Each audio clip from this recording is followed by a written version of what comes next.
In our community we have quite a number of Chinese. I don't know how many of them are here. I see one of them. But we have been blessed by so many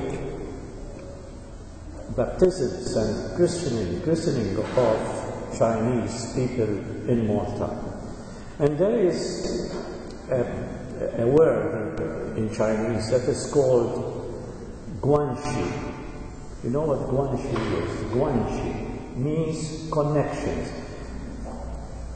Don't think that I know Chinese. This is the only one word I know. Guanxi means connections. In Malta we say, it's not how much you know, but the people you know that makes a difference. Friends of friends, we have it in Malta too.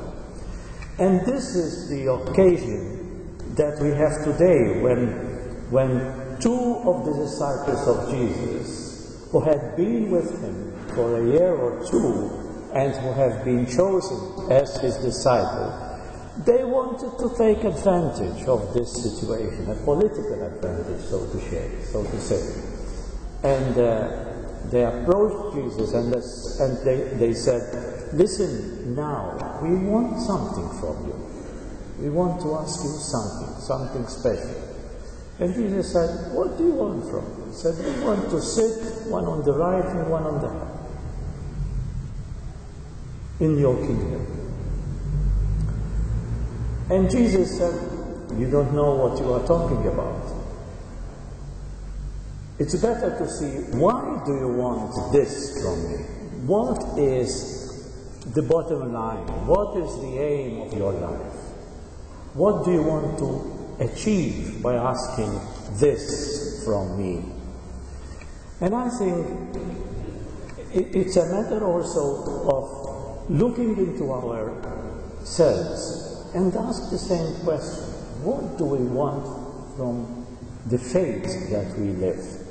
Do we want power, as these disciples wanted from Jesus, because they thought that his kingdom was a kingdom of power and domination, and getting rid of the Romans who had dominated them for so many years?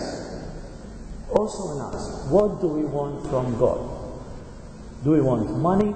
Do we want to win the lottery? The Super 5? Or do we want peace? We want happiness.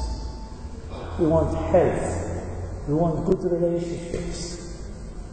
This is what Jesus is trying to open the minds and the hearts of his disciples. He said, if you want happiness and peace, you have to drink the cup that I am drinking. You have to go through the mill. You have to go up to Calvary. You have to carry the cross. It's not an easy life. And then he said, will you drink the cup that I am? What is the cup that Jesus was drinking? It was the crucifixion. And they said, yes, we want to do it. You drink, but don't ask for anything else. Leave that. Be free. When you are ready to drink the cup, then you are free. Leave the rest in the hands of God, and he will give you what you need, what is important in life for you. This is the answer that Jesus has given. John Sobrino, who is one of the founders of liberation theology in South America, wrote a book, The Eye of the Needle. And he said, what is the kingdom of God? It is, what is salvation? He said, salvation is fresh air. That you live. This is salvation. This is the kingdom of God. This is what we want. We want air. We want true salvation, and we want peace in our heart. And what does this fresh air consist in? It consists in honesty, in compassion, in solidarity, and also in transcendence. Thinking not only what we can acquire and we have on this earth, but what there is above this, further than that. And so it is all this against selfishness, against cruelty, against arrogance, and against having more instead of being more. We need to be more.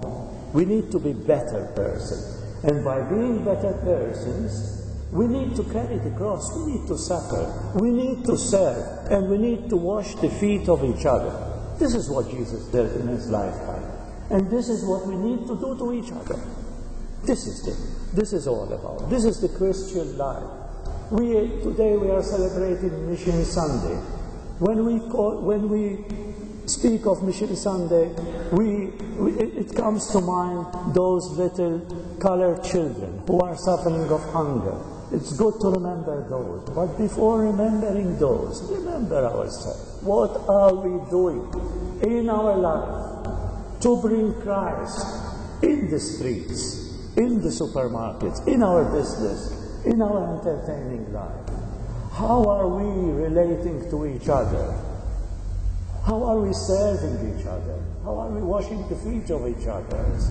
This is the first mission that we need to do, to bring Christ to the world. We don't have exclusivity of honesty, of compassion, of solidarity. No, other people can do it. But we have so great examples of how this life has been lived. First of all, Christ himself. But then we have also so many modern saints. We have Mother Teresa, who before she was, so to say, made popular by Malcolm Muggeridge through his series in books and the BBC documentary which he had run about her. Mother Teresa had already been in the streets of Calcutta, picking dead people and taking them to die a decent life, and taking the hands of people who are dying, washing them, loving them, and helping them. We are not Mother Teresa, but there is so much that we can do, first of all with each other. So much of forgiveness, so much of compassion, and so much of healing that we can do to each other. And then we become the first missionaries ourselves. And then let's think, of course, about others, those poor people who are living. We need to bring justice to the world. There is a greatest problem in the destruction of the world we are living, that there is a great move in the Western world where we live, because we are part of this great Western world. We thank God so many good things that we have, of wealth, possessions, and business, and so many good things that we have, even in the most crisis that we have passed through. When big multi-internationals speak of a crisis, means that they are not now making the super millions of profits that they used to be. They just diminished the millions that they have made, and they call it a big crisis. What were we talking about when people are dying of hunger? When people are dying of hunger, without water and without food. So let's first of all be grateful for what we have, because we take so many things for granted. But then let's work for a better distribution of wealth, even in our own country. We take heed. Let's not hear anymore, there is no one poor in Malta. No, there are people who are suffering, even in silence. There is poverty in Malta. And there is the great problem in Malta too, as there is in the world, that rich people are becoming richer and poor people are becoming poorer. And this is going to create big problems in our country in the future to our children, because there will be clashes, definitely. And there will be unrest, because people want, and Jesus and Christ wants us to help people to live in dignity, having enough food, having enough water, having a roof on them, and having jobs.